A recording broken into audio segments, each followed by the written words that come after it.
Oklahoma bringing the boom to you, Alabama. Final score in Bryant-Denny, Oklahoma 23, Alabama 21. Now, don't look now, but Oklahoma, you win these next two, you're in the college football playoff. I got some hot water over on the Oklahoma board for saying that 10-2 OU did not control their own destiny. You do now.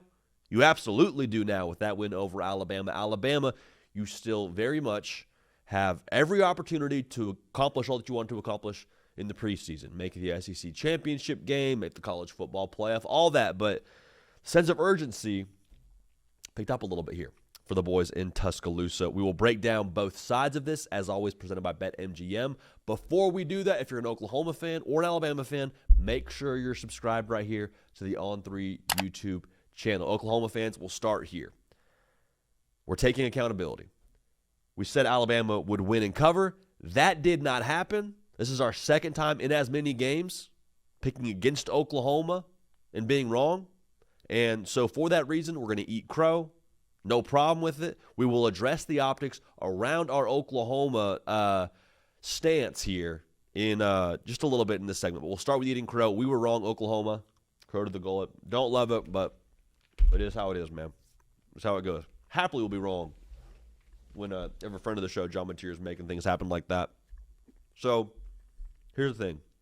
I said it on my socials after the game. I want to say it again. I think Oklahoma has proven now in the last two games they have arguably the greatest what-if factor in all of college football. And what I mean by that is anytime you watch Oklahoma now, all the matchups may not make a ton of sense. Like last night's game in the box score didn't make a ton of sense. Alabama, by the numbers, did everything better than Oklahoma. Outgained Oklahoma. They were less penalized than Oklahoma. They were better on third down than Oklahoma. They won time of possession. Why did Oklahoma win the football game? Because Oklahoma got more turnovers. 3-0.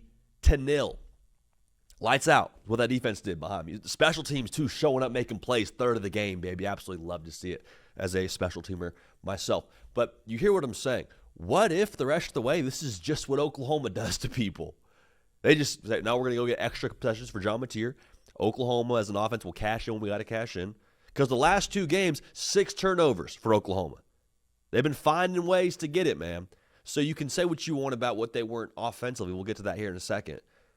But Oklahoma, what if this is just what they do? And then in the same breath, what if John Mateer goes back to what we saw John Mateer be during the month of September? Because I understand the thumb injury. He told us on this very show, yeah, it impacted him a little bit after he got that operation done by one Dr. Shin. Shout out Dr. Shin and Shinsanity. But he seems to be getting back healthier. He seems to be finding more and more of himself. You could tell with the ball jumping out of his hand, with the accuracy, it's a lot more dialed in. What if John Mateer any given week goes back to what he's been previously, and he's the difference for Oklahoma here any given game down the stretch? Because with the way this defense is flying around and the filter on what last night was with no R. Mason Thomas, your best defensive player, and you still turned Alabama over 3 times. Yo, Alabama does not turn the football over like that. They don't. They were top 5 in America when it came to margin of turnovers going into this game. And Oklahoma turned them over 3 times. So if you're doing that to that team at their place, what can't you do the rest of the way? Like Oklahoma now set themselves up pretty well for a college football playoff berth. I don't think you're going to play a team outside of Ohio State that's like going to be better when it comes to the turnover margin, at least by the numbers in my mind, at least by nature of what we've seen Ohio State be to this point in the year. So again, Oklahoma, if you're doing that against that team at their place, what if? What if that's just who you are and what you do the rest of the way? Now the offense, again, to me it was more so just like you got what you needed. And I understand we all want to see John Mateer go for 300 yards through the air. We want to see him running the football. We want to see that 100-yard rush streak continue from Oklahoma when it comes to a 100-yard rusher the last couple of games. But here's the thing. Sometimes you just get what you need. And what you want, you hopefully get down the road, but you got what you need. Oklahoma, I think, did a really good job playing complementary football. Just played to their defense. John Mateer, again, efficient, made the throws they had to make, picked up the first downs they had to pick up, ran the football well enough. Like it was good enough in that spot. And I don't think the approach from Oklahoma in this game was the same approach I thought we'd have from them coming in. I thought we'd see burn the boats, explosives, John Mateer carrying it 15-plus times. Like, let's go ahead and be super aggressive.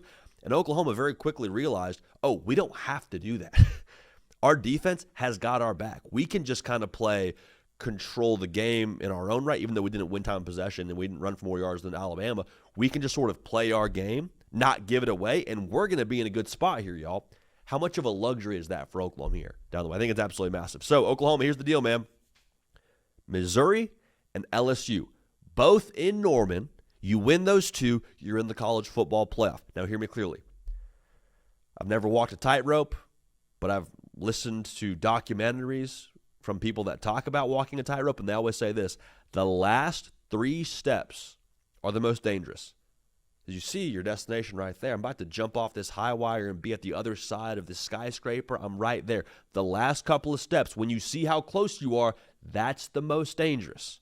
So last couple of steps, Missouri and LSU. If you can walk that tightrope, 2 games that are, again, at-home games you probably will be favored and probably should win. Can you walk that tightrope? I think you will. I think you'll be a college football playoff team. And can we just go back to this too, going back to our optics around Oklahoma? I want to say this. I get how it looks picking against OU the last couple of weeks, but I just want to say this. We were on the front line saying a couple of things. One, Oklahoma's going to hit the over on their win total. That happened last night. We cashed in on that. Shout out BetMGM. 2, John Mateer is going to be awesome from the jump. I don't care that he's coming over from Washington State. I don't care that he hasn't played in the SEC. He's going to be awesome. That happened. Probably the most importantly, and we feel most validated in this, Brent Venables is a good freaking football coach.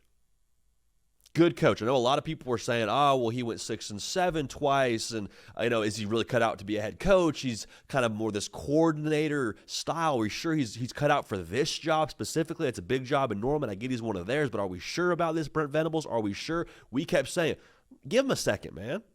Give him a second. That first year we went 6-7, his roster got bodied by the portal. His second year, he actually had a squad. They won 10 games. That third year, jumping into the arguably toughest conference in college football, it goes that way sometimes, man. So we kept saying this, the sample size shouldn't be ignored for Brent Venables, but also it's way too small and way too funky to have any definitive take on Brent Venables, the head coach. To be able to get your team competitively and emotionally reset after that Ole Miss game, to go to 2 tough places to play tough opponents in Neyland and Bryant-Denny, and to win both those games with your back against the freaking wall, with your college football playoff aspirations at stake, I can't say enough good things about not just the game that Brent Venables called in the defensive side the last couple of weeks, because they created, again, 6 turnovers in 2 games, but to be able to competitively get your team back dialed in, and to not have anxiety, but more so just cut it loose mentality that we saw from Oklahoma to go win those last 2 games. Brent Venables is a head coach.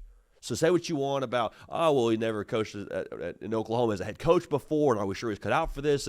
No, Brent Venables is a good head coach. And I think these last 2 games should prove as a pretty validating point in that way. And again, we were on the front line saying that. So we'll eat crow when we're wrong, but gosh dang, we were on the freaking money when it came to Oklahoma in the preseason and how we felt about them and how we felt about A1 Brent Venables. So Oklahoma, you win these last 2, your last 2 steps on the high wire, you will be a college football playoff team. And I said it before too.